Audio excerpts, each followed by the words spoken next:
So in the previous class we were discussing about the properties based on the determinants as well as row operations, column operations, and without expansion using row operation and column operation how to solve the determinant.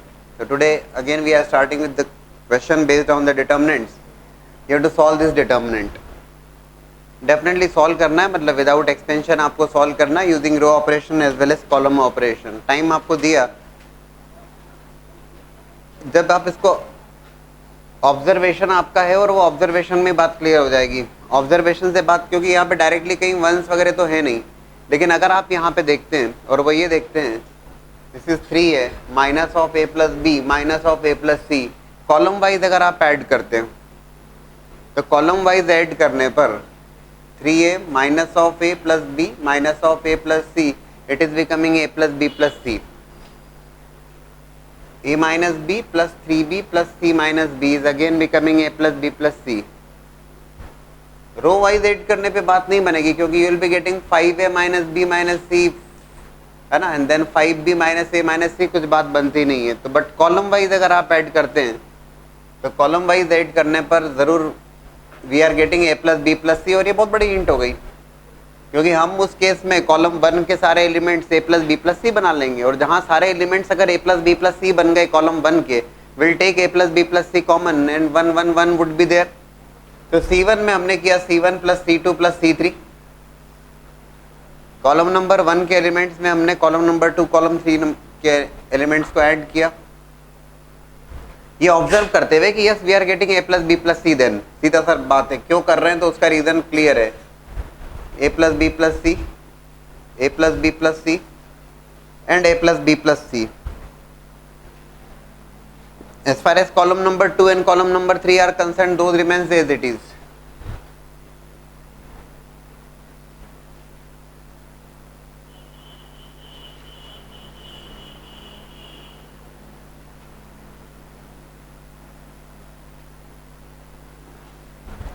So now we can definitely take a plus b plus c common out of that. We will be getting 1 1 1 minus of a plus b. This is 3b b minus c. This is minus of a plus c, c minus b and 3c. And after that column number 1 के elements हैं 1 1 1 और 2 0 बनाना अब आसान बात रहेगी. We can definitely take the help of row number 1, और row number 1 की help से we can make R2 minus R1 and R3 minus R1 while keeping the elements of R1 as it is. We'll be making 2 zeros in the row number 2 as well as row number 3. So that is going to be equals to, this is 1, this is 0, this is 0, minus a plus b, R2 minus R1 कर रहे हैं, so 3b minus of b, 2b plus a, check करते जाइएगा, and then R3 minus of R1. what is that R3 minus of R1? b cancel हो जाएगा, a minus c, it is minus of a plus c as it is, c minus b and minus of, so again c cancel होगा आपकी बार, R2 minus है ना, a minus of b. And what about the third element 3c minus of a plus c, a plus 2c. अपनी बात बन जाती है. We are getting 2 zeros in column number 1. Column number 1 में हमें 2 zeros मिल रहे हैं, 2 zeros अगर मिल रहे हैं तो इस के करस्पॉन्डिंग एक्सपेंशन लिखेंगे, and we are going to get the determinant value of the determinant as 2b plus a into a plus 2c minus of a minus b into a minus c. Arrange कर लेंगे जिस भी required form में जरूरी है उस form में. That is approach. ठीक, तो सीधी सी बात है, सारी बात यहीं पर ऑब्जर्वेशन वाली थी, और वो पहली स्टेप भी इंपॉर्टेंट है एक तरीके से देखा जाए तो, और वो दिखती है साफ साफ. क्या रो वाइज ऐड करें या कॉलम वाइज ऐड करें, तो हमने देखा कि कॉलम वाइज ऐड करने पर we are getting the elements as a plus b plus c. We have taken a plus b plus c common out of the column number 1. वी are गेटिंग 1 1 1. जहां 1 1 1 बने तो हो गई बात हो. तो 2 zeros. और मैंने आपको समझाया था, क्या समझाया था कि भाई रो ऑपरेशंस लगा रहे हो तो रो ऑपरेशंस ही लिखें और कॉलम लगा रहे हो तो कॉलम लिखें, उल्टा नहीं करें, ठीक है। In this question a plus b plus c you have taken common out of that, और उसके बाद में फिर 1 1 1, so a plus b plus c is still there, a plus b plus c रहेगा, the determinant is equals to a plus b plus c and this determinant, and so value of the determinant is equals to a plus b plus c and then this bracket, right? I have not written a plus b plus c here, वो आना चाहिए, बिल्कुल रहेगा, a plus b plus c we have taken common from this place, that is there in the result, बिल्कुल है. Now attempt for the next one.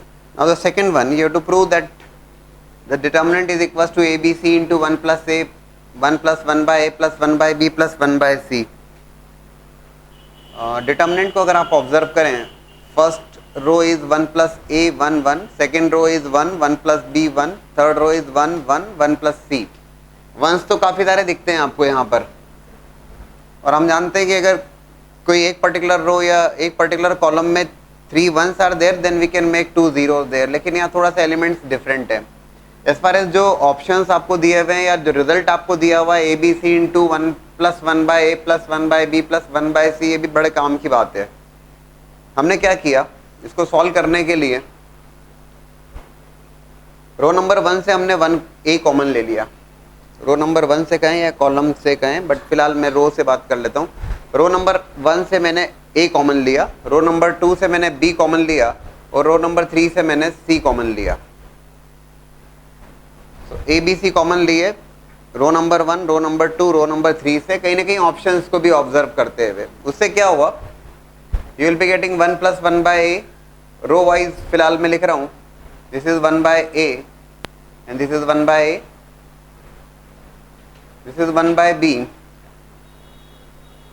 1 plus 1 by b and 1 by B,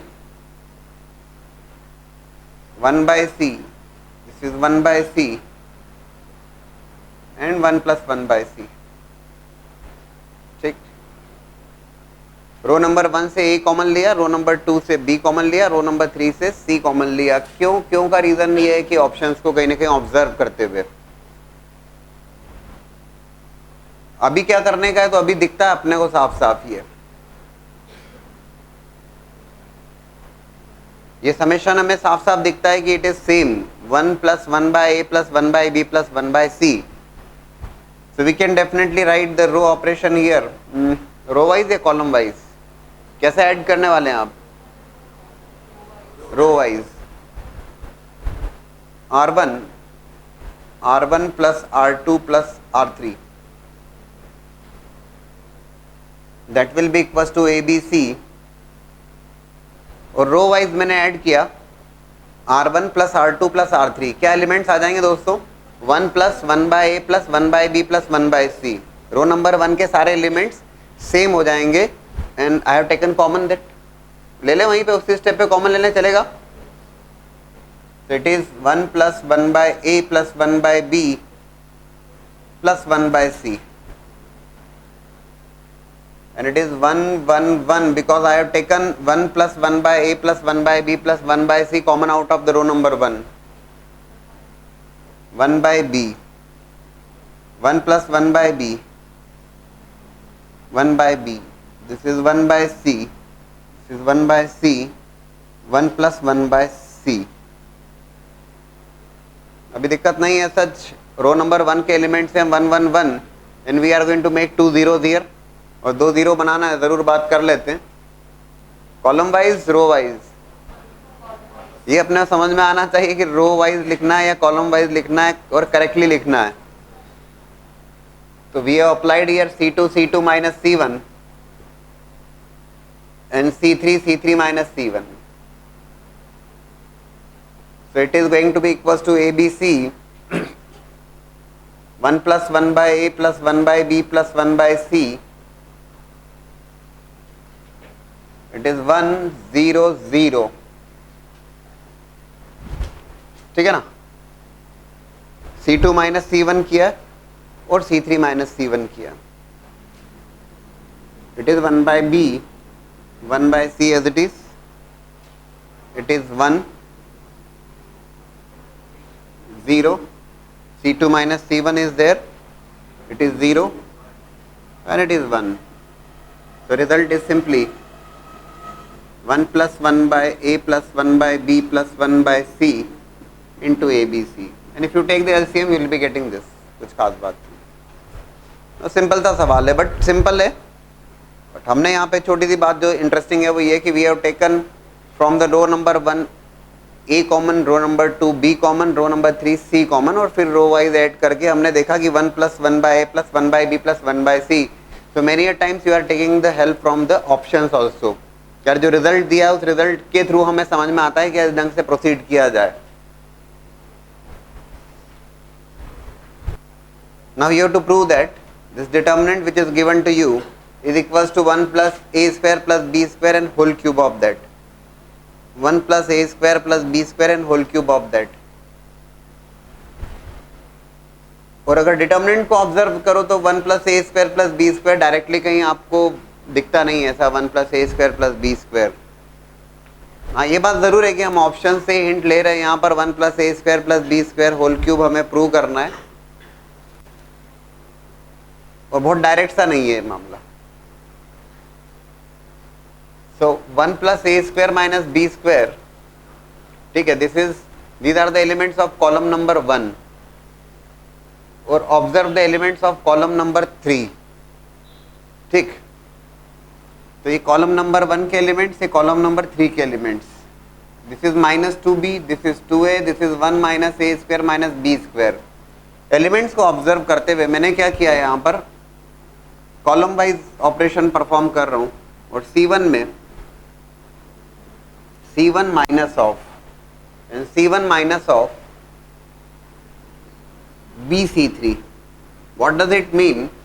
column number 3 और column number 3 के elements को minus b से multiply किया, column number 3 के elements को minus b से मल्टीप्लाई किया और उनको कॉलम नंबर 1 में ऐड कर दिया गया.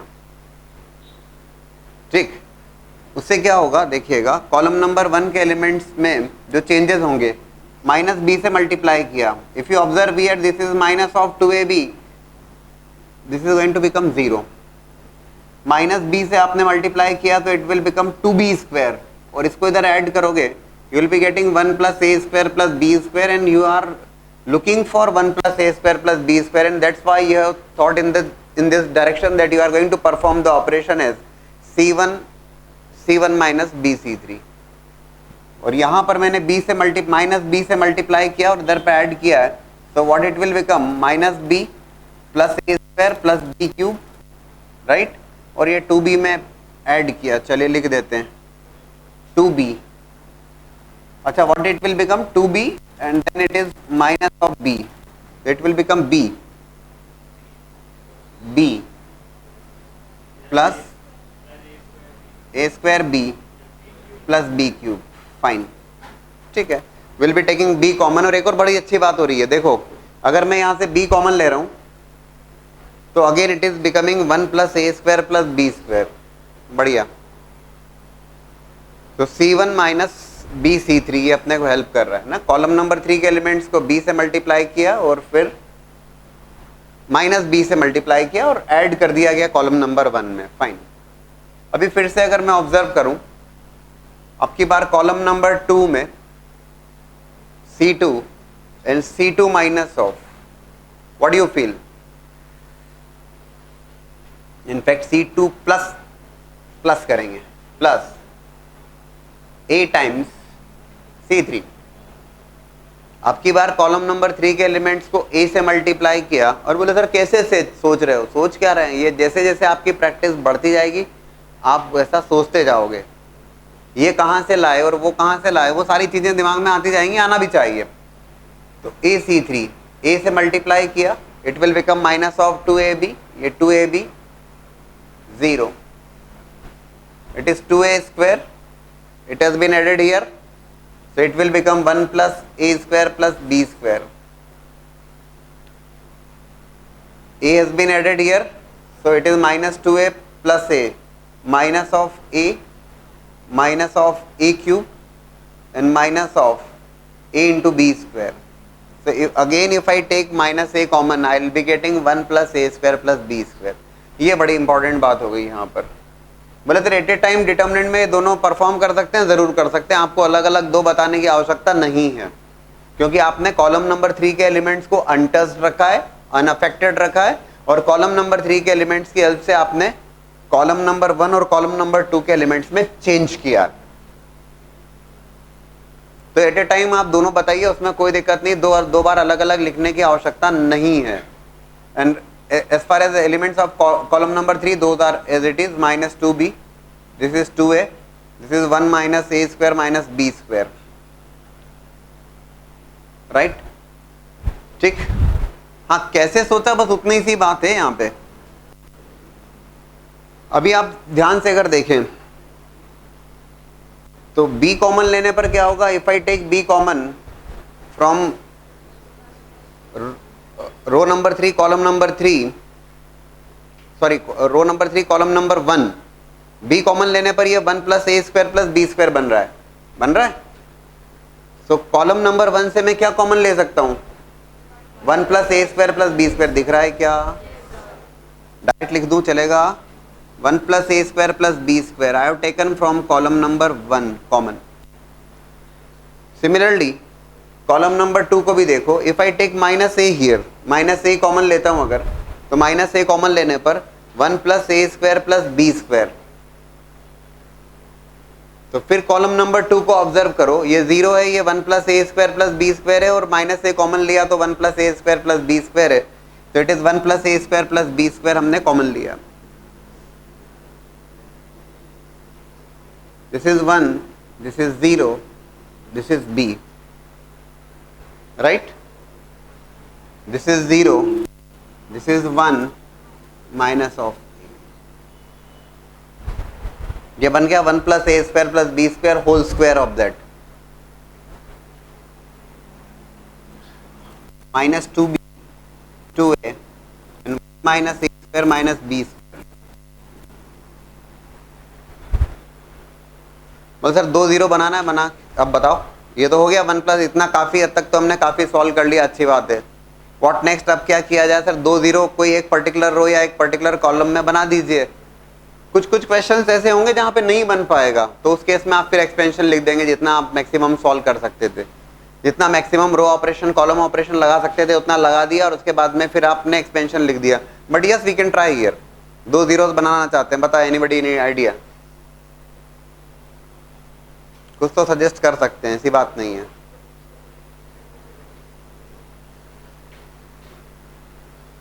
How to make 2 zeros? चलो अपन ट्राई करते हैं कि if I want to make 2 zeros in column number 1, how can I make 2 zeros in the column number 1?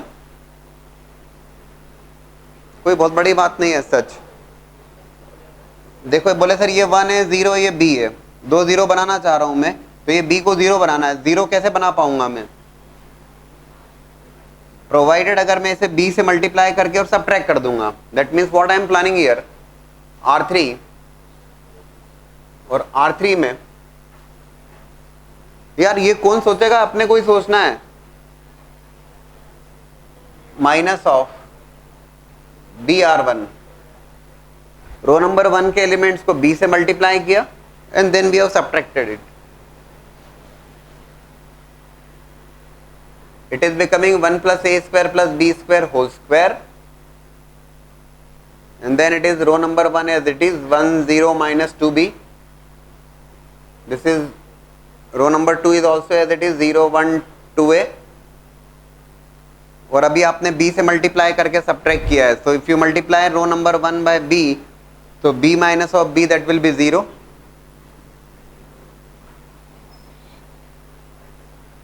minus a, क्योंकि ये तो 0 ही है, और this is 1 minus a square minus b square, और ये हो जाएगा प्लस 2b स्क्वायर. तो क्या बन जाएगा दोस्तों? ये 1 minus a square plus b square. 2 zeros बना लिया आपने. अब एक्सपेंशन लिखना है, मात्र एक्सपेंशन लिख दीजिए. It is 1 minus a square plus b square plus 2a square. It is 1 plus a square plus b square whole square, and after solving this determinant you will be getting 1 plus a square plus b square, and overall it will become 1 plus a square plus b square whole cube of that. थोड़ी सी उठापटक है लेकिन बनता है. आपको समझ में आया ना, 2 जीरोस कैसे बना लिए हमने यहाँ पर. ठीक है,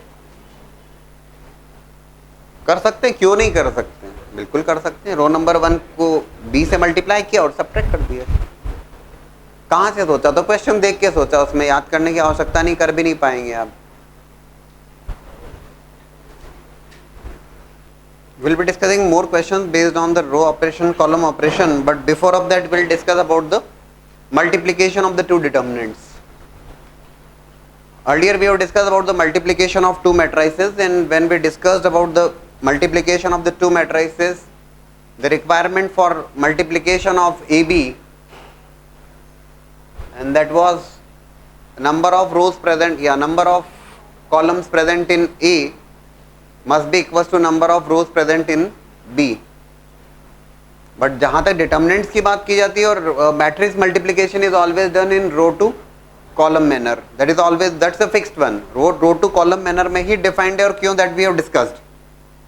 but when we talk about the determinants and about the multiplication of the two determinants, एक सीधी सी बात है, determinant is always of square order. Determinants जो होंगे वो हमेशा स्क्वायर ऑर्डर के होंगे, वो तो तय बात है. 2/2, 3/3, तो डिटर्मिनेंट में मल्टीप्लिकेशन केवल तभी पॉसिबल है जो स्क्वायर ऑर्डर, तो डिटर्मिनेंट होगा ही होगा, सेम ऑर्डर के हों, वेदर इट इज ऑफ 2/2 और 3/3. मैट्रिक्स मल्टीप्लिकेशन जब हमने किया था, that is always done in row to column manner. Exactly in the same manner determinant का भी मल्टीप्लिकेशन करना है. Yes, you can definitely do that as a row to column manner. बिल्कुल आप कर सकते हैं रो टू कॉलम मैनर में. But the same time in case of determinants, you must be remembering that in case of determinant, rows and columns are interchangeable here. Matrix A matrix का determinant calculate करो और A transpose का determinant calculate करो, दोनों की value same होती है. तो रो टू रो मल्टीप्लिकेशन करें या रो टू कॉलम मल्टीप्लिकेशन करें, फाइनल रिजल्ट इज सेम, क्योंकि आप जो रिजल्ट आएगा उसमें रो कॉलम ट्रांसपोज कर दीजिएगा. डिटर्मिनेंट में तो कोई फर्क पड़ता नहीं है. समझ रहे हो इस बात को? तो यहां पर जब दो डिटर्मिनेंट के मल्टीप्लिकेशन की बात की जाती है, determinants are always of square order, those order must be same, दोनों 2/2 के हों या 3/3 के हों, और वो मल्टीप्लिकेशन आप रो टू रो कर लीजिएगा या रो टू कॉलम कर लीजिएगा, it is up to you. दोनों डिफाइंड है, कहीं कोई परेशानी नहीं है ना. Let's say there is a determinant जिसके एलिमेंट्स है A1 B1 C1,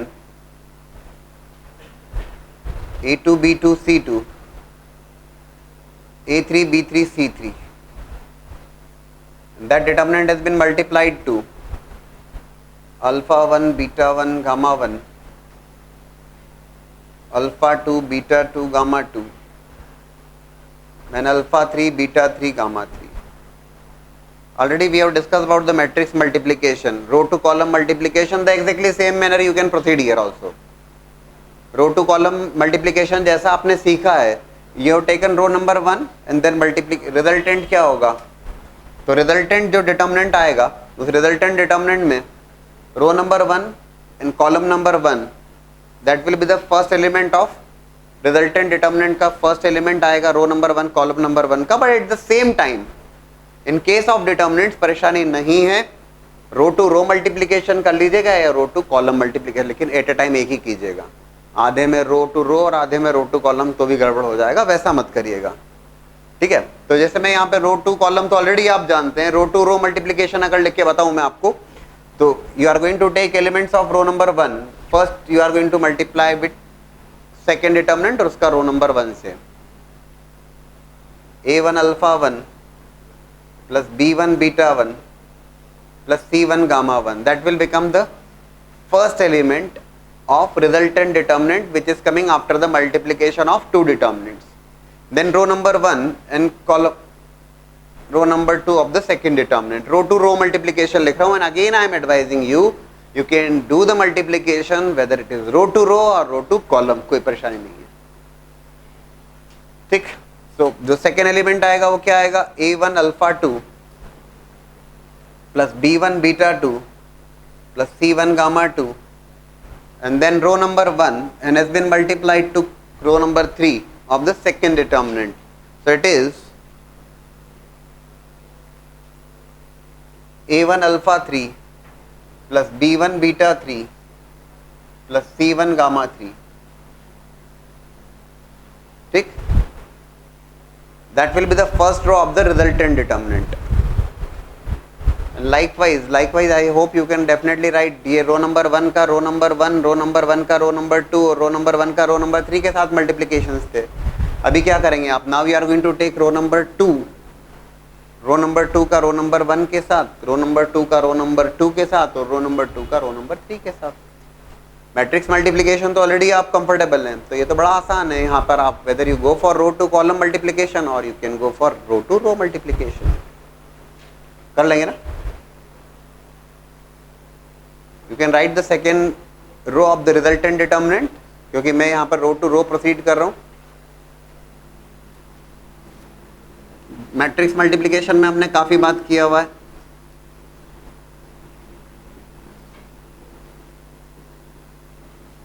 लाइकवाइज बड़ा इंपॉर्टेंट क्वेश्चंस आएंगे आपके सामने about the multiplication of the two determinants. Will be looking for those questions. Now will be discussing after multiplication of the two determinant, जो कि एक simple सा concept है. Now will be discussing about the differentiation of a determinant.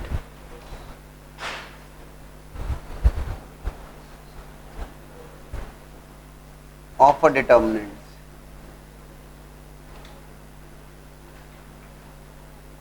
Differentiation of a determinant से मतलब हुआ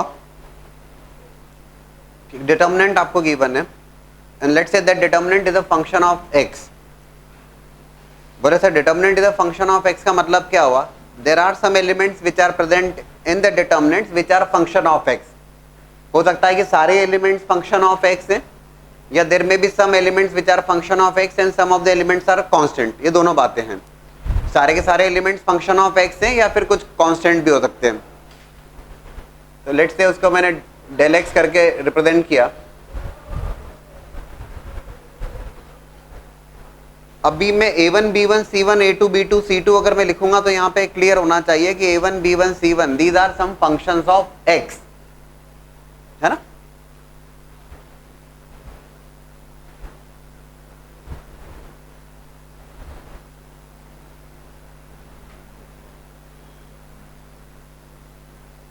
a1 b1 c1 a2 b2 c2 a3 b3 c3 these are some function of x. function of x मतलब x square plus 2x है, 2x plus 3 है, कुछ ऐसा. there may be some function of sin cos tan. function of x का मतलब तो आप जानते हैं, कुछ खास बात नहीं. तो यहाँ पे these are the elements which are present in the determinant, those are some function of x. x cube plus 1 या it may be some constant also. तो मैंने यहाँ पे a1x b1x c1x नहीं लिखा है. those are elements which are function of x. फिलहाल मेरा इंटरेस्ट है, since it is a function of x I am going to differentiate it with respect to x only. Function of x है तो x के respect में differentiation करेंगे. One of the approach could be, एक approach ये हो सकती है डिटर्मिनेंट का डिफरेंशिएशन करना है तो डिफरेंशिएशन आप कर सकते हैं प्रोवाइडेड आप डिटर्मिनेंट को सॉल्व कर लें. जो पूरा डिटर्मिनेंट आपको गिवन है उस डिटर्मिनेंट को आप सॉल्व कर लें using row operation column operation. Determinants को सॉल्व कर लें और जो भी रिजल्टेंट आया उसको डिफरेंशिएट कर दें. मान लीजिए कि रिजल्टेंट आया, फाइनली इसको पूरा सॉल्व करने के बाद में जो रिजल्ट आया, रो ऑपरेशन कॉलम ऑपरेशन दो जीरो बना के आपने सॉल्व किया, कर सकते हैं. मान लीजिए रिजल्ट आया x cube plus 3x square plus 10. Determinant को पूरे डिटर्मिनेंट को सॉल्व कर लिया using row operation column operation और जो कुछ आया उसको डिफरेंशिएट कर दिया. तो इसका डिफरेंशिएशन कौन सी परेशानी होगी आपको? 3x square plus 6x plus 0. That could B one of the approach. ये तो हो ही सकता है कि पूरे डिटर्मिनेंट को सॉल्व कर दो और जो भी रिजल्ट आया उसको डिफरेंशिएट कर दो. That can be done. But at the same time जब डिफरेंशिएशन ऑफ डिटर्मिनेंट की बात की जाती है तो that can be also done as, और ये ध्यान से देखिएगा, instead of solving the complete determinant, पूरे डिटर्मिनेंट को सॉल्व नहीं करते हुए हमने किया इसको रो वाइज डिफरेंशिएशन. देखो a1 b1 c1 are the elements of first रो.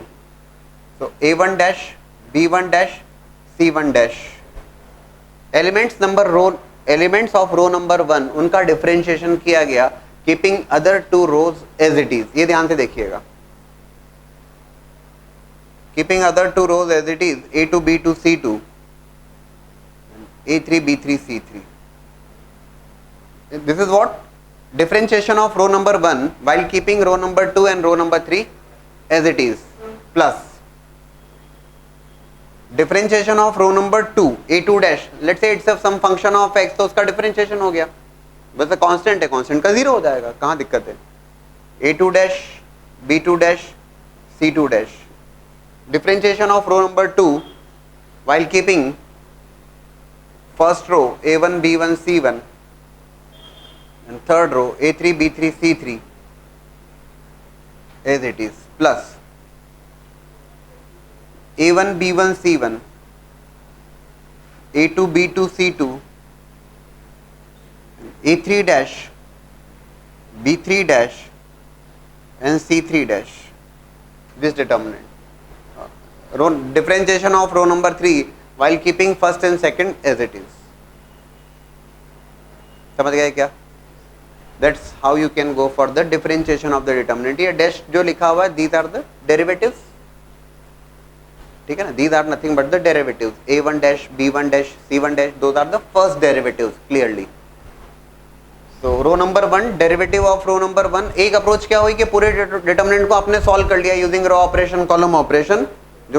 जो कंप्लीट रिजल्ट आया सॉल्व करने के बाद उसको डिफरेंशिएट कर दिया, या फिर row wise differentiation, differentiation of row number 1 keeping other two as it is, differentiation of row number 2 keeping first and third as it is, and differentiation of row number 3 while keeping first and second as it is.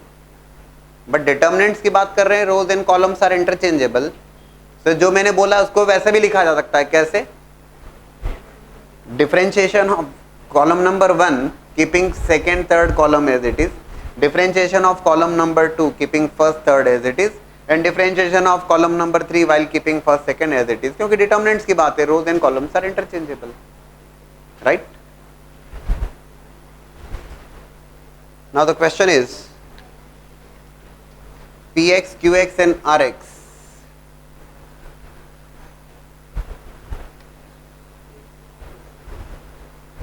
are three polynomials of degree 2. These are the three polynomials and polynomials of degree 2. Polynomials of degree 2 से मतलब ये हुआ कि Px हो सकता है x square plus bx plus c, polynomial of degree 2. ठीक है ना? degree 2 से मतलब this is the polynomial quadratic expression, and you have to prove that there is a determinant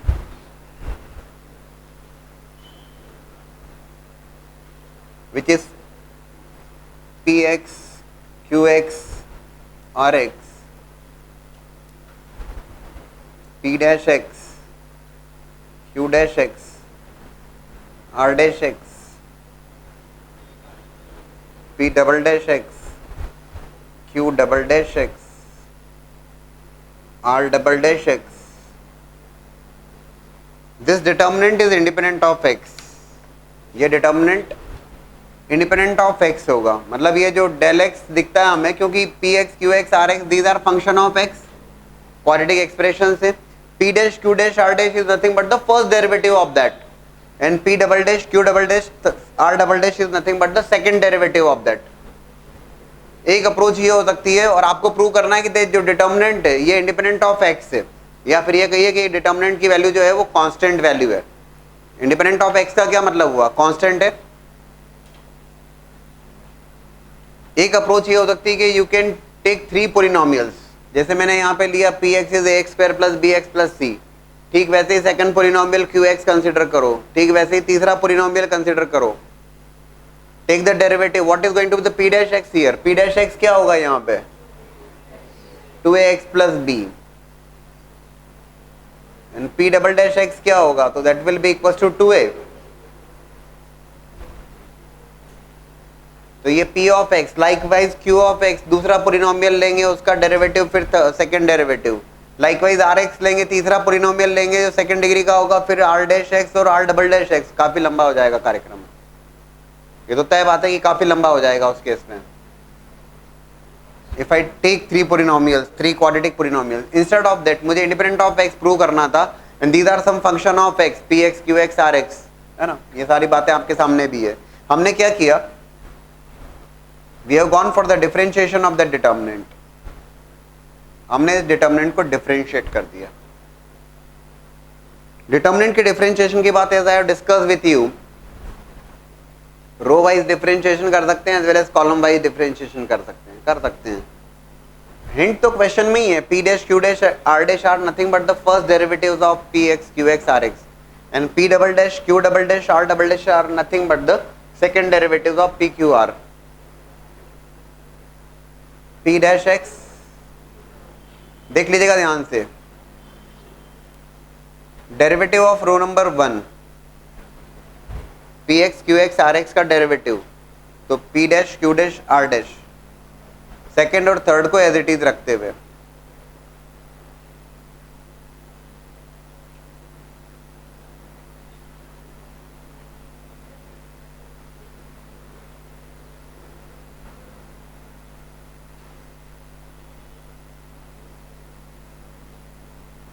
plus derivative of row number 2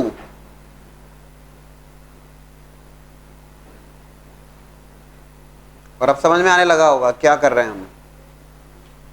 derivative of the second row, तो p dash q dash r dash का second आप फिर derivative लोगे तो it will become p double dash x q double dash x r double dash x. First row as it is, third row as it is.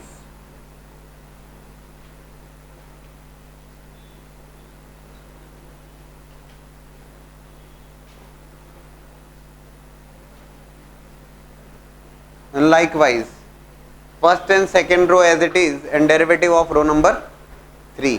Kabir दिख रहा है ना, first row as it is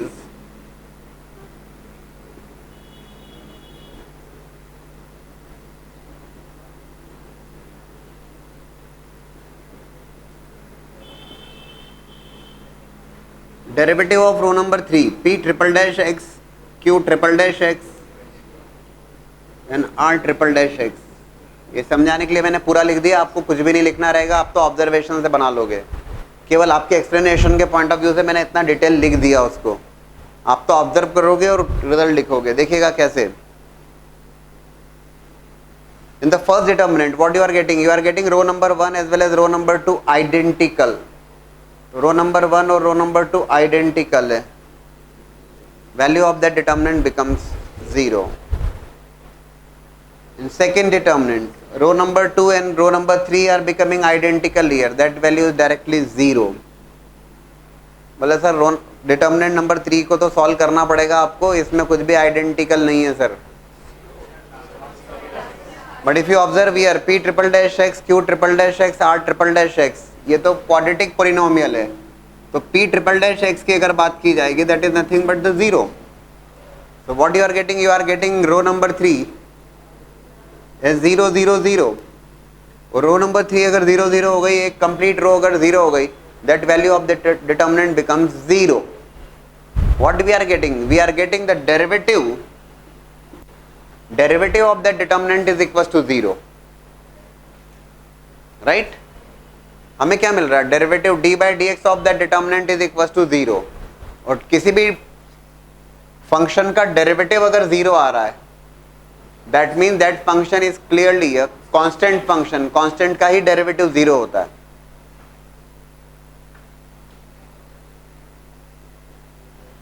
और अगर constant function है, if it is a constant function then it is clearly independent of x।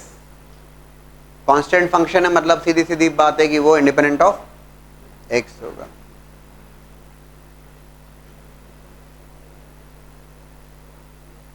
right, that is the approach। अब यहाँ तो मैंने समझाने के लिए आपको पूरा लिखा है, आप क्वेश्चन देखोगे, ऑब्जर्व करोगे और फटाफट दिमाग में सोचा और आप रिजल्ट लिख के आओगे। और क्या करना है उसमें कि okay, if I differentiate this first row second row become identical, if I differentiate this first second third becomes identical 0 and derivative of row number 3 will become 0 itself। overall derivative of that determinant becomes 0। तो किसी भी function का derivative 0 तभी होगा जब वो constant function होगा, और कांस्टेंट है मतलब इंडिपेंडेंट ऑफ x है। Now the question is, if t r is equal to a raise to power r plus b raise to power r plus c raise to power r, and you have to solve for T0, T1, T2, T1, T2, T3 and T2, T3, T4. Actual में यहाँ पे prove करना है आपको a minus b whole square, b minus c whole square, c minus a whole square. नहीं भी आपको given है तब भी आप कैसे सॉल्व करेंगे उसकी बात करें. इस डिटर्मिनेंट को सॉल्व करना है आपको. T0, T1, T2, T1, T2, T3, T2, T3, T4. What does it mean? T0 या T0, that is what? A raised to power 0 plus B raised to power 0 plus C raised to power 0, which is nothing but 1 plus 1 plus 1, which is 3. What is T1? T1 is nothing but A plus B plus C. What about T2? A square plus B square plus C square. T1, T2, T3. A plus B plus C. A square plus B square plus C square. A cube plus B cube plus C cube. And it is a square plus b square plus c square, a cube plus b cube plus c cube, and a raised to power 4 plus b raised to power 4 plus c raised to power 4. ठीक, अब इस determinant को solve करना है आपको, है ना. ये तो इसका मीनिंग हुआ. ये डिटर्मिनेंट का मीनिंग है कि यार डिटर्मिनेंट है क्या? T0, T1, T2, T1, T2, T3, T2, T3, T4. That is the meaning of that. Solve करना है मतलब रो ऑपरेशन कॉलम ऑपरेशन के बारे में अगर आप प्लान करते हैं यहाँ पर, if you think about the row operation as well as column operation, तो आप ये जरूर समझ पाएंगे कि रो ऑपरेशन कॉलम ऑपरेशन अगर हम लगाने वाले हैं यहाँ पर, तो वो जो कार्यक्रम होगा काफी टीडीएस सा कार्यक्रम होगा और बहुत लेंदी कार्यक्रम होगा, और वो कार्यक्रम कब तक चलेगा इस बारे में कुछ जानकारी नहीं. द रीजन इज, यहाँ पे अगर आप ऑब्जर्व करें 0 degree, 1 degree, 2 degree, 3 degree, 4 degree, इतनी सारी टर्म्स प्रेजेंट है. कैसे सॉल्व करोगे आप उसको? किसमें क्या मल्टीप्लाई करके किससे क्या सब्ट्रैक्ट करोगे आप? इस बात को समझ रहे हो आप?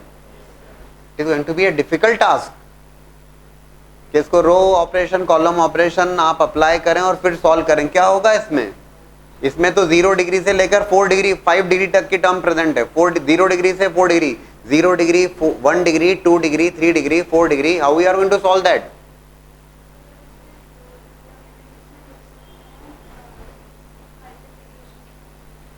इस क्वेश्चन को देखते हुए तो रो वाइज कॉलम वाइज तो बात जानती नहीं है, लेकिन क्वेश्चन को अगर आप ऑब्जर्व करें तो क्वेश्चन को जब आप ऑब्जर्व करें तो every element which you are getting here, which is a clear cut hint for you, that every element present in the determinant is a sum of 3 elements there.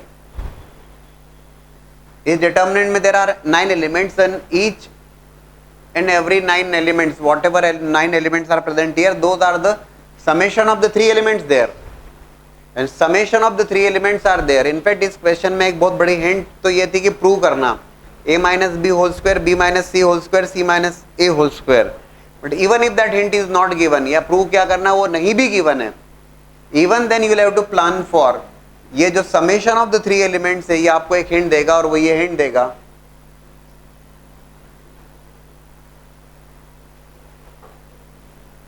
we are going to express that determinant as a multiplication of the two determinants. दो determinant के multiplication में तो कोई बड़ी बात नहीं है, that can be done in row to row और रो टू कॉलम मैनर, उसमें कहां परेशानी है, right. But we are going to express that determinant as a multiplication of the two determinants.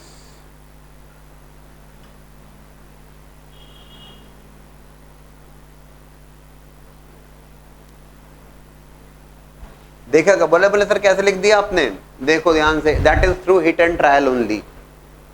ऐसा क्यों लिख सकते हो आप, इसका और कोई रास्ता नहीं है, हिट एंड ट्रायल मेथड और कुछ भी नहीं है उसमें। बट ये आपको क्लियर कट हिंट है कि summation of the three elements, तो summation of the three elements केवल तभी बनेगा जब दो डिटर्मिनेंट का मल्टीप्लिकेशन हो, और वो आपको हिट एंड ट्रायल से लिखना होगा। इस क्वेश्चन में हिंट थी, कैसे हिंट थी कि आपको ये प्रूव करना था that it is equals to a minus b whole square, b minus c whole square और c minus a whole square. और in the very first class what we have discussed that the value of the determinant 1 1 1 abc a square b square c square is nothing but a minus b, b minus c, c minus a। याद है क्या आपको? 1 1 1 abc a square b square c square is nothing but a minus b, b minus c, c minus a। it is becoming a minus b, b minus c, c minus a whole square of that। बोले sir कैसे लिख दिया, तो समझा दो, देख लो। the first element is 1 plus 1 plus 1, right? that is through hit and trial only। so this 1 1 1, this 1 1 1 is getting multiplied with this 1 1 1, I will be getting 1 plus 1 plus 1 which is there। then yes, we are going to go for row to row multiplication। in case of determinants you can multiply row to row as well as row to column, जो आप चाहें, it's up to the questions requirement। तो 1 1 1 का multiplication 1 1 1 से तो you'll be getting 1 plus 1 plus 1, 1 1 1 का multiplication a b c से will be getting a plus b plus c, और 1 1 1 का multiplication a square b square c square से will be getting a square plus b square plus c square। yes, you are getting this determinants first row। when you take this second row here a b c, और ये a b c का multiplication 1 1 1 से you will be getting a plus b plus c, a b c का multiplication a b c से a square plus b square plus c square, और a b c का multiplication a square b square c square से that will be a cube plus b cube plus c cube. And likewise about the a square b square c square multiplied with 1 1 1 a square plus b square plus c square multiplied with A b c a cube plus b cube plus c cube and multiplied with a square b square c square that will be a raise to power 4 plus b raise to power 4 plus c raise to power 4। कैसे सोचा? summation of the three elements are clearly a hint for multiplication of that two determinants, yeah, the given determinant can be expressed as a multiplication of the two determinants। और ये hit and trial से ही करना होगा, दो determinant के multiplication में कोई बड़ी बात नहीं है, लेकिन इस रिवर्स मैनर में सोचना कि यार ये डिटर्मिनेंट गिवन है, इसको दो डिटर्मिनेंट में तोड़ देना as a multiplication of the two determinant, वो बड़ी बात होगी। That result is already with you. it is a minus b, b minus c, c minus a, and it is whole square of that।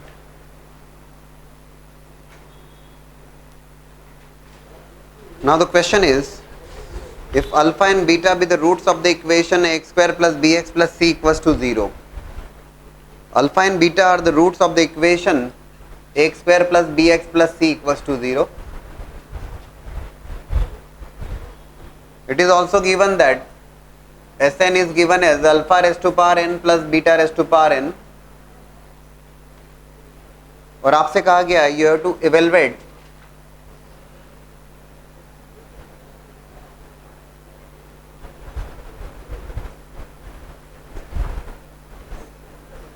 three, this is 1 plus s1, 1 plus s2, this is 1 plus s1, 1 plus s2, 1 plus s3, 1 plus s2, 1 plus s3 and 1 plus s4।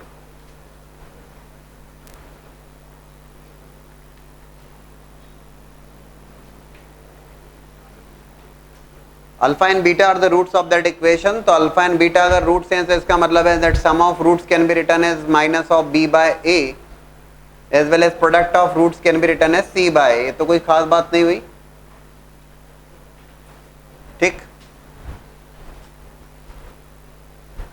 जो determinant आपको evaluate करना है that is 3, 1 plus s1। What does it mean 1 plus s1? तो 1 plus s1 मतलब n की value 1 हुई, alpha plus beta, 1 plus alpha plus beta, 1 plus s2, 1 plus alpha square plus beta square, 1 plus alpha plus beta, 1 plus alpha square plus beta square, 1 plus alpha cube plus beta cube, 1 plus alpha square plus beta square, 1 plus alpha cube plus beta cube, and 1 plus alpha raised to power 4 plus beta raised to power 4. ना that is the meaning of that determinant जो आपको solve करना है. And again जब आप observe करते हुए 4 degree, 3 degree, 2 degree, 1 degree, and this 3 is nothing but जो first element है 3 which is nothing but 1 plus 1 plus 1. और एक clear cut hint है आपके लिए. एक question आपको समझ में आया, first question itself becomes यार वो ये बड़ा tedious सा लगता है पहली बार में, और ये सबसे बड़ी बात लगती है कि कैसे सोचेंगे हम. लेकिन जब सेकंड क्वेश्चन सिमिलर टाइप का आता है तो आपके दिमाग में जरूर आता है कि okay every element is a summation of 3 elements there and will have to think in the direction of, instead of going for row operation column operation, जो कि कॉम्प्लिकेटेड होगा. नहीं होगा ऐसा नहीं कह रहा हूं मैं, लेकिन काफी कॉम्प्लिकेटेड होगा. इंस्टेड ऑफ दैट ये every element is a summation of the 3 elements, we are going to express that determinant as a multiplication of the 2 determinants. हमें ये सोचना होगा. अब वो कैसे, तो that is through hit and trial only. वो कैसे, तो हिट एंड ट्रायल. कैसे हिट एंड ट्रायल, यार ये रिजल्टेंट मैट्रिक्स है और इसका जो फर्स्ट रो आ रहा है 1 plus 1 plus 1, 1 plus alpha plus beta, 1 plus alpha square plus beta square. और दूसरी बात है हिट एंड ट्रायल का एक साफ बात है कि जरूरी नहीं पहली बार में आपने जो 2 डिटर्मिनेंट के मल्टीप्लीकेशन में लिखा हो मैच हो जाए. नहीं होगा तो फिर कुछ चेंज करके लिखना पड़ेगा. क्या करोगे? हिट एंड ट्रायल में जरूरी नहीं कि एक बार में आपसे बन जाए बात, थोड़ा सा उठापटक करना पड़ेगी. यार यार ये नहीं हो रहा है, एक एलिमेंट गड़बड़ आ रहा है, कुछ नया सोचते हैं. Right, so it is going to become, यहां शायद वो दिक्कत नहीं हो, 1 1 1 and that 1 1 1 is multiplied to the first element is 1 plus 1, 1 plus 1 plus 1. तो 1 1 1 का मल्टीप्लीकेशन 1 1 1 में इट इज 1 प्लस 1 प्लस 1. 1 1 1 का मल्टीप्लीकेशन 1 अल्फा बीटा में, तो 1 प्लस अल्फा प्लस बीटा. और 1 1 1 का row to row multiplication which I am doing here.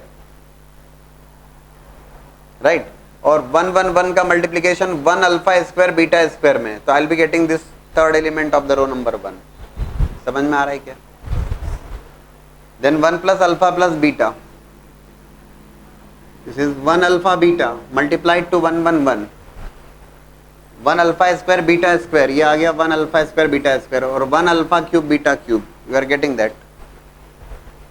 कैसे सोचा, बस यही एक इंपॉर्टेंट पॉइंट है, और वो आपको ऑब्जर्वेशन से ही होगा, हिट एंड ट्रायल से ही होगा.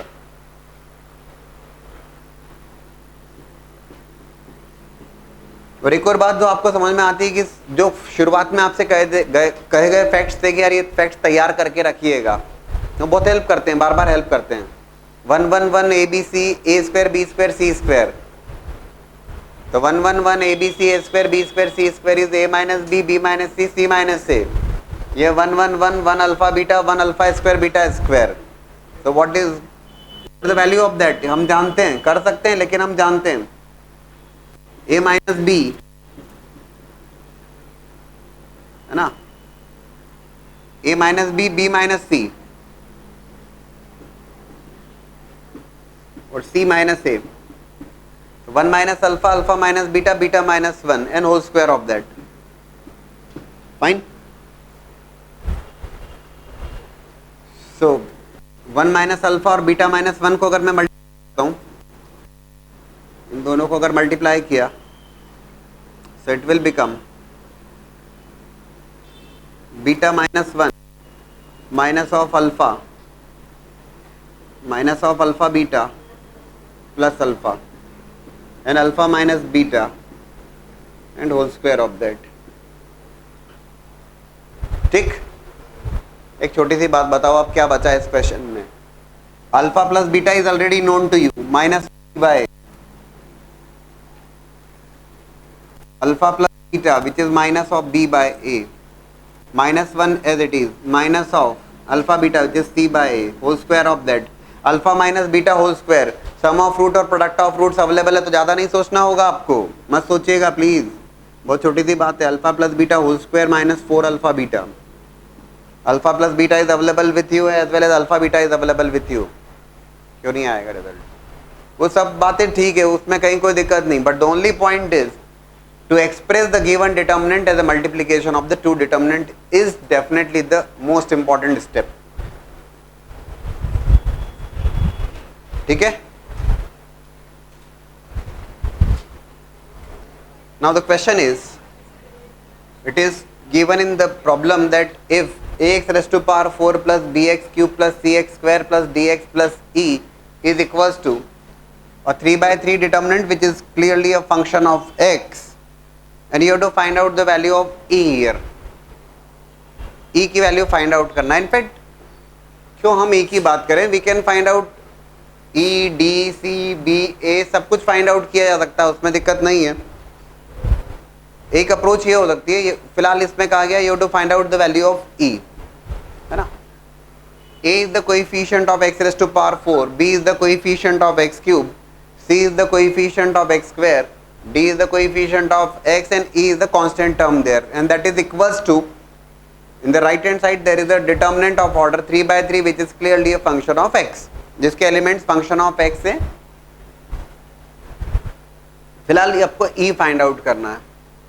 एक अप्रोच ये हो सकती है कि हम पूरा डिटर्मिनेंट सॉल्व करें, डिटर्मिनेंट सॉल्व करें, और डिटर्मिनेंट सॉल्व करने के बाद में मान लीजिए डिटर्मिनेंट को सॉल्व करने के बाद में पोजीशन ये बनती है कि डिटर्मिनेंट आपने सॉल्व किया, and if you are getting 10x raised to power 4 minus 3x cube plus 7x plus 5, अगर ऐसा बनता है तो मैं डायरेक्टली कह पाऊंगा while comparing these two that okay value of a is nothing but पूरा डिटर्मिनेंट अगर मैंने सॉल्व किया, in that case value of a is 10, value of b is -3, value of c is 0, value of d is 7 और value of e is 5.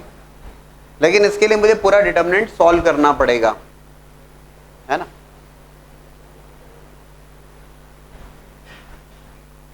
To find out the constant only, केवल constant अगर आपको find, क्योंकि determinant solve करना है तो it is going to be a lengthy task, बड़ा task होगा ये बात तो पक्की है, कोई बहुत छोटा नहीं. इवन इफ अगर आपको बोर्ड एग्जाम्स में नहीं है तो कॉम्पिटिटिव एग्जाम्स की बात करें तो डायरेक्टली भी आप एक्सपेंशन लिख के सॉल्व करोगे, थोड़ा समय लगेगा. If you have to find out the value of e only, मान लीजिए आपको केवल e सॉल्व करना है, e फाइंड आउट करना है. e अगर आपको फाइंड आउट करना है तो e is a constant term in the left hand side which is independent of x. e is a constant term which is independent of x. Constant है मतलब independent of x है.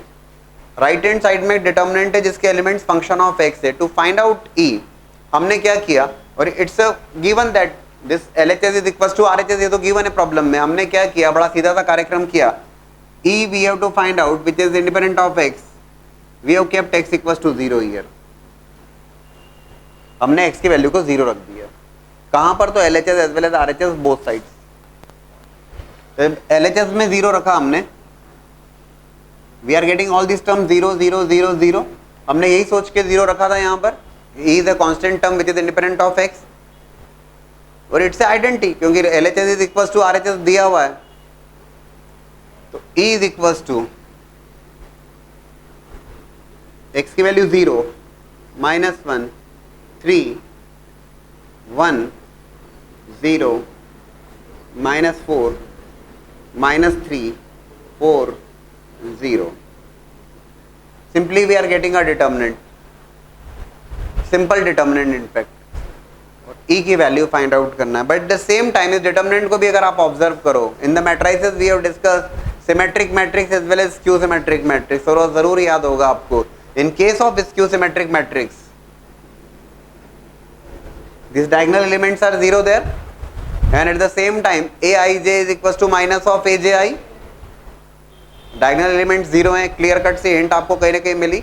और at the same time aij equal to minus of aji. This is -1, this is 1, this is 3, this is -3, this is -4, this is 4. तो साफ साफ दिख रहा है आपको aij equal to minus of aji. It is a skew symmetric determinant, and since it is a skew symmetric determinant, always please remember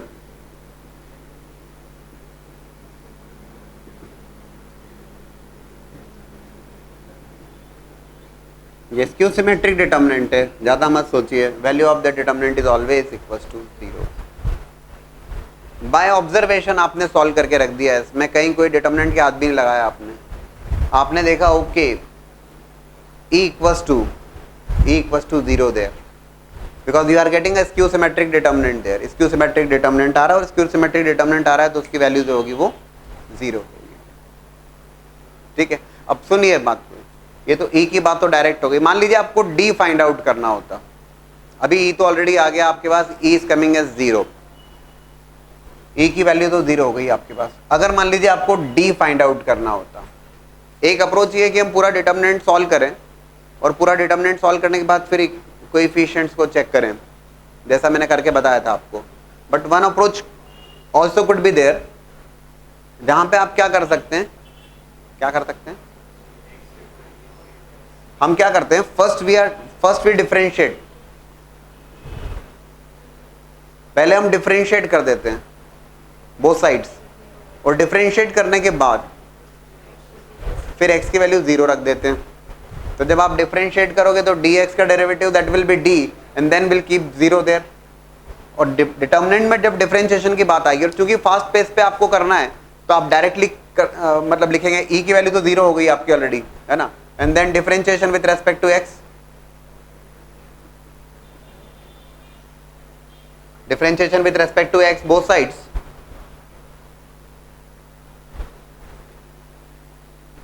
and then keep x equals to 0 there, और फिर x 0 रख दिया। Board पे देख लीजिएगा 4x cube होगा, मैं direct लिखना चाहूंगा x रेज़ टू पावर 4 का डेरिवेटिव 4x क्यूब 0 रखा आपने, it will B 0, 3x square 0 रखा 0, x की वैल्यू 0, पहले डिफरेंशिएट कर दिया दोनों साइड और फिर x को 0 रख दिया। क्यों? क्योंकि your target is to find out d, समझ रहे हो ना। फिर सी एक्स स्क्वायर का डेरिवेटिव 2x और x को 0 रखा और फिर dx का derivative d constant is equals to, लेकिन केवल लेफ्ट हैंड साइड में डिफरेंशिएशन थोड़े ना होना है, राइट हैंड साइड में भी डिफरेंशिएशन करेंगे। राइट हैंड साइड में जब डिफरेंशिएशन ऑफ डिटर्मिनेंट करना होगा आपको, उस केस में आप रो वाइज डिफरेंशिएशन करिए, कॉलम वाइज डिफरेंशिएशन करिए, और फिर क्या करेंगे, after doing the differentiation x को 0 रख दें। देखिए अपन एट सेम टाइम कैसे करते हुए चलेंगे, टाइम सेव करने वाली बात है, एक आइडिया आपको मिल जाएगा। डेरिवेटिव ऑफ रो नंबर 1 पहले देख लीजिएगा, derivative of row number 1, row number 2 और row number 3 as it is, row number 2 और row number 3 as it is, that means उसमें 0 तो रखना ही है अपने को, तो वो तो सेम रो बनने वाली, ध्यान से देख रहे हो।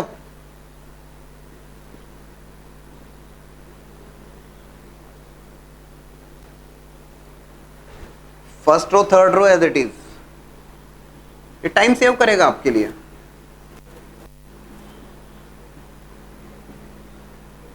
और first second as it is, that could be also one of the approach, ये जरूर एक अप्रोच हो सकती है।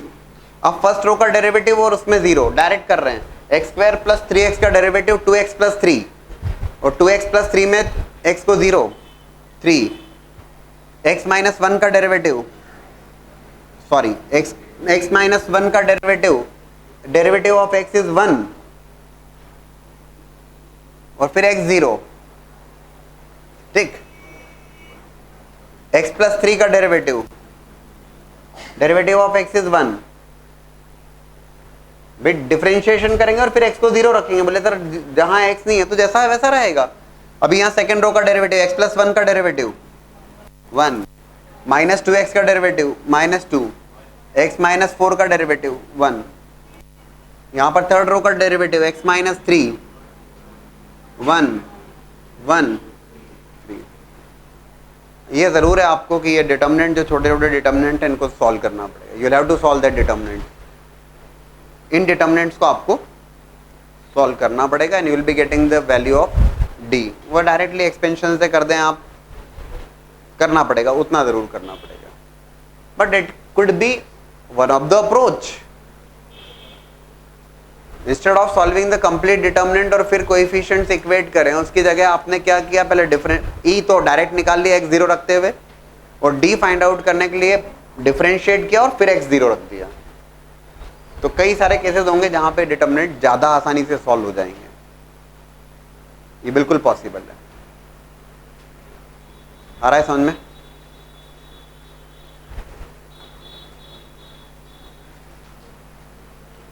अब मान लीजिए जैसे कोई क्वेश्चन हो, सुन लो जरा ध्यान से देखो। मान लीजिए कहीं आपको a फाइंड आउट करना है, a मैं आपको सारे आइडियाज बता रहा हूँ कि यार क्या क्या पॉसिबिलिटीज है। ए फाइंड आउट करना है तो एक्स रेस टू पावर 4 का डेरिवेटिव। बोले सर कितनी बार डिफरेंशिएशन कराओगे? क्यों करें differentiation? X raise to power 4 का कोएफिशिएंट है। हम क्या करेंगे, ए फाइंड आउट अगर केवल करना हो आपको तो हम एक्सपेंशन पे चले जाएंगे, और एक्सपेंशन में हम केवल उन टर्म्स के ऊपर फोकस करेंगे जहां हमें एक्स रेस टू पावर 4 मिलेगा। सीधी सी बात है,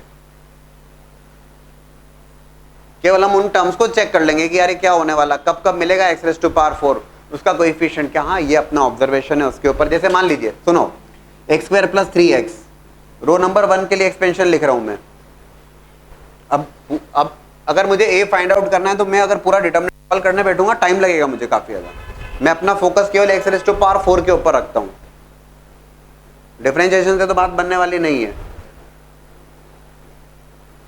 एक्स रेस टू पावर 4 अगर मुझे फाइंड आउट करना है तो ध्यान से देखिएगा, इन दोनों का मल्टीप्लीकेशन फिर इन दोनों का मल्टीप्लीकेशन, ये हो जाएगा 6x square minus 6x square, मतलब फास्ट हम लिख लेंगे उसको, minus 6x square minus of x square. आगे वाले से कुछ नहीं होने का, अपन तो केवल x टू द पावर 4 कब कब बनेगा बस अपना फोकस उसी पे। ये एक्स स्क्वायर प्लस 3x के साथ में मल्टीप्लीकेशन, सीधी सी बात है। तो ये माइनस 7x स्क्वायर है और ये एक्स स्क्वायर के साथ में मल्टीप्लीकेशन, तो minus 7x to the power 4, x cube से मेरा कोई लेना देना नहीं, समझ रहे हो क्या?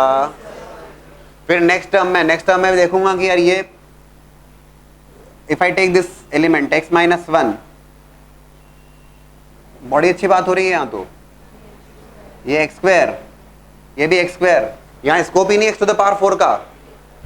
खुशी हुई एकदम से, टेंशन कम। x प्लस 3 अगर लेते हैं, if I take x plus 3, कुछ नहीं होने का यहाँ पर भी, एक्स स्क्वायर कितना सस्ते में काम हो गया।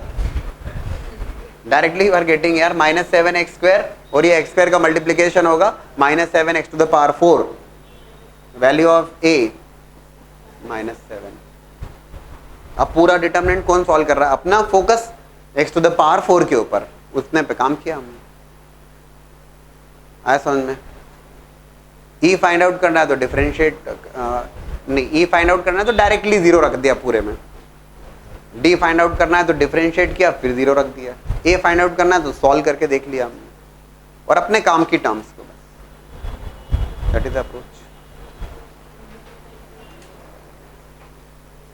Important question, important in the sense कि it's a important concept. Again जो प्रीवियसली हमने देखे हो, दो डिटरमिनेंट के मल्टीप्लिकेशन की में एक्सप्रेस करना या फिर डिफरेंशिएशन करके वैल्यूज प्लेस करना, it's again a different concept. In fact determinant आपको गिवन है, उस डिटरमिनेंट में हो क्या रहा है, if you observe carefully that the first column is a function of r here, second column is based on the function of n, third column is a function of n, and what you are doing here, जो पूछा गया आपसे summation of r equals to 1 to n del r is equals to 0, ऐसा prove करना है आपको।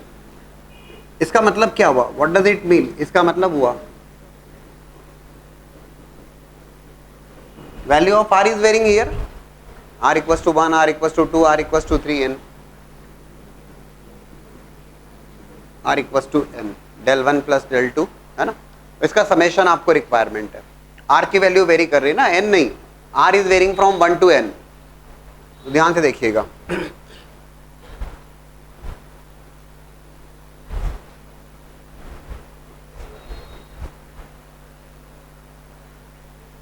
r equals to 1, और ये बहुत ध्यान से देखने वाली बात, क्योंकि कंसेप्ट है, फिर बाद में तो आप डायरेक्ट करोगे। कैसे लिख दिया हमने, डायरेक्टली कैसे लिख दिया तो बहुत अच्छे से समझ में आएगा आपको। Value of r is 1, 1, 1 square, 1 cube. अच्छा, what about column number 2 and column number 3? Those remain same, वो जैसे थे वैसे ही रहेंगे, ठीक है ना, क्योंकि only value of r is varying here, value of r is varying here. मैं लिख नहीं रहा हूं, चलेगा ना? Column number 2 and column number 3 as it is. क्या शिवानी को क्या लग रहा है कि सर मेहनत करो लिखो, आप क्या दिक्कत है इसमें? Value of r is equal to 2 now, so it is 2, 2 square, 2 cube, and as far as column number 2 and 3 are concerned, those are going to remain as it is, ठीक? Plus it is 3, 3 square and 3 cube,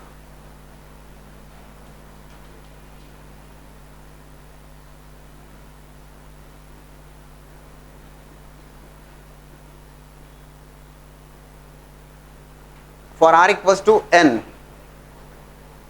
N square n cube, n again column 2n column 3 में कोई variation नहीं, कोई change नहीं। अगर आपको याद आ रहा है तो हमने काफी ठीक ढंग से डिस्कस किया है कि कॉलम नंबर 1 या रो नंबर 1 के एलिमेंट समेशन ऑफ एलिमेंट्स हैं, तो कैसे उसको डिटर्मिनेंट को स्प्लिट करते हुए लिखना। The same is happening here. In fact column number 2 और कॉलम नंबर 3 के एलिमेंट्स सेम है, ओनली कॉलम नंबर 1 के एलिमेंट्स वेरी कर रहे हैं यहां पर।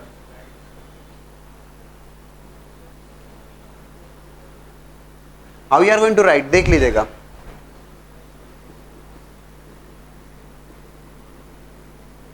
One plus two plus three up to N,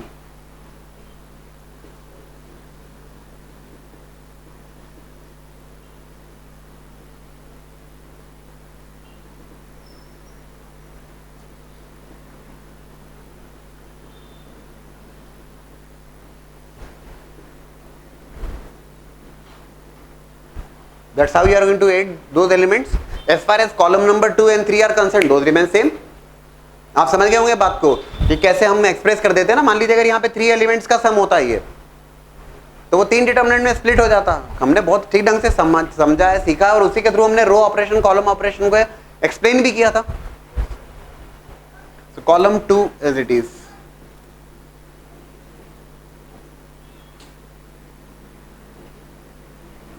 column 3 as it is,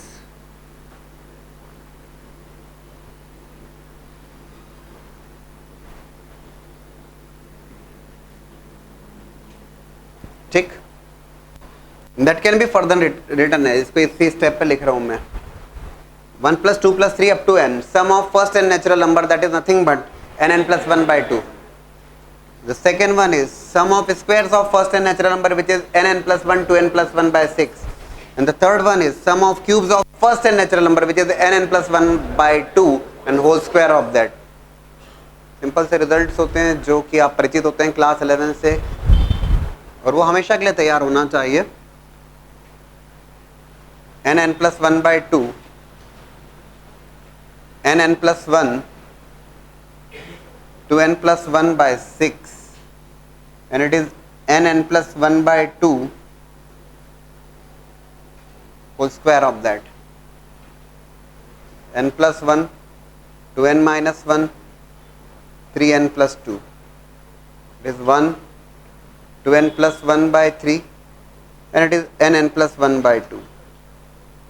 Right? आ रहा है समझ में? और इसको further if you just observe here, column number 1 से कॉमन ले सकते हैं। क्या कॉमन ले सकते हैं आप कॉलम नंबर 1 से? You can definitely take n plus 1 by 2 common out of that. n plus 1 by 2 को कॉमन ले सकते हैं आप।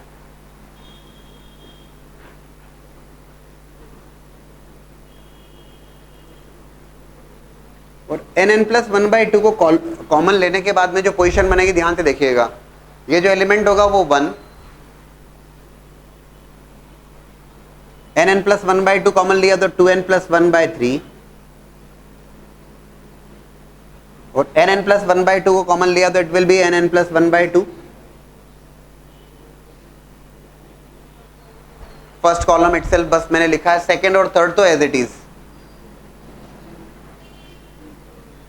What you observe here that column number 1 and column number 3 becomes identical, and column number 1 और column number 3 identical हो गए, so value of that is 0। आई क्या बात समझ में? ये मैंने आपको डिटेल एक्सप्लेनेशन लिख के समझा दिया। अब सुनो इस बात को, अगर आपके सामने एग्जाम में आता है, कॉम्पिटिटिव एग्जाम में आता है, या इवन बोर्ड एग्जाम में भी आता है, तो आप डायरेक्टली कर सकते हैं। आप पे बताना चाहें जरूर बता सकते हैं, इट डिपेंड्स कितनी अवेलेबिलिटी आपके ऊपर टाइम की। ध्यान से देखिएगा इस बात को। बोले सर फिर ये पूरा आपने बताया, ये मैंने आपको एक्सप्लेन किया कि मैं कर क्या सकता हूँ, क्यों किया मैंने। आप यहाँ पे ऑब्जर्व करोगे, जो भी सवाल इस टाइप का आएगा मैं आपको क्लियर कर दूं, जो भी क्वेश्चन आपके सामने होगा, जब भी समेशन ऑफ आर के टर्म्स में बात की जाएगी, एक पर्टिकुलर रो या एक पर्टिकुलर कॉलम, कोई एक रो या एक कॉलम फंक्शन ऑफ आर होगा, बाकी कहीं नहीं होगा। कोई एक रो, सुनिएगा इस बात को बहुत ध्यान से, कोई एक रो या एक कॉलम फंक्शन ऑफ आर होगा। बाकी कहीं नहीं होगा। बोले सर क्यों, क्या दिक्कत है, कैन यू एक्सप्लेन मी कि बाकी और कहीं नहीं हो सकता। यहाँ पे ये column number 1 is a function of r, column number 2 column number 3 में कहीं आर प्रेजेंट नहीं है। बोले सर क्यों, क्या दिक्कत है, अगर होता तो क्या होता, होता तो बहुत परेशान हो जाते आप। अगर यहाँ कहीं एक आध भी आर है तो उस आर के लिए भी तो समेशन लिखना पड़ेगा आपको, आर इक्वल टू 1 2 3 4, और वो अपने आप में फिर कितने सारे डिटर्मिनेंट में स्प्लिट होता, वो नहीं बन पाता फिर। तो एक रो या एक कॉलम ही फंक्शन ऑफ आर होगा, और उस केस में बिकॉज ऑफ दैट रीजन आप क्या कर सकते हैं, when you want to take the summation, सुनिएगा ध्यान से, जब समेशन ऑफ आर लिखा गया है यहां पे,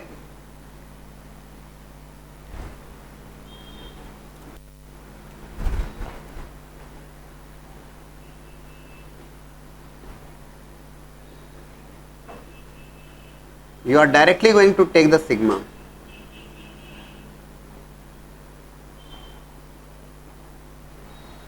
for this column, sigma of r square and sigma of r cube, and r equals to 1 to n, clearly it is there. This is n plus 1, this is 2n minus 1, column number 2 as it is. Function of r column number 1 में present है, उन column number 1 में directly you have taken sigma 1 2n plus 1 by 3 and nn plus 1 by 2. So definitely ये steps लिखने की आवश्यकता नहीं है आपको, there is no need to show that it is like this. Directly you can write the sigma of that, or sigma of r from r equals to 1 to n, sum of first and natural number which is nn plus 1 by 2, sigma of r square which is nn plus 1 to n plus 1 by 6, और sigma of r cube that is nn plus 1 by 2 whole square. Directly यहां से बात आ जाएगी, but direct में लिखता तो वो समझ में नहीं आती बात कि अरे कैसे लिख दिया, उसका explanation, that is the explanation. अब कभी आप कंफ्यूज नहीं होने वाले कि अरे ऐसा लिख देते हैं, क्यों लिख देते हैं, ठीक है, that explanation is there in front of you. लेकिन ऐसा केवल तभी पॉसिबल है, और इक्वेशन भी केवल तभी आएगा जब कोई एक रो या एक कॉलम फंक्शन ऑफ आर हो, दूसरी कॉलम में या तीसरे कॉलम में कहीं अगर प्रेजेंट होता फंक्शन ऑफ आर तो हम नहीं बना सकते थे फिर।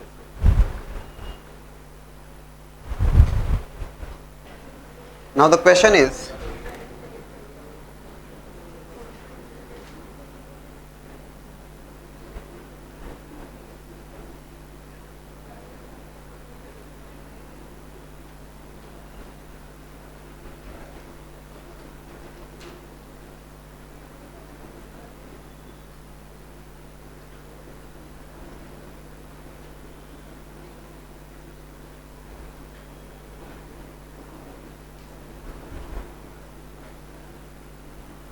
that's a determinant which is given to you, and again you have to find out summation of r equals to 1 to n del r, that will be equals to what, ऐसा पूछा गया। अगेन आपने observe किया first row के elements हैं x y z, row number 2 के जो elements हैं 2 raise to power r, 2 into 3 raise to power r and 3 into 4 raise to power r, और थर्ड रो के एलिमेंट्स को ऑब्जर्व करो, those are function of n, 2 into 2 raised to power n minus 1, 3 into 3 raised to power n minus 1 and 4 into 4 raised to power n minus 1. We are taking the summation for r, summation हम r के लिए ले रहे हैं, and elements of r या elements which are function of r which are present there in row number 2 in a single row, ये तो तय बात है। और अब हम जब हमें समेशन पूछा गया तो that summation can be directly written as, उसे लिखा जा सकता है, it is x y z sigma of 2r, sigma of 2 raised to power r, ठीक है ना, sigma of 2 into 3 raised to power r and sigma of 3 into 4 raised to power r. This one remains as it is, and take the summation for these three while applying the GP.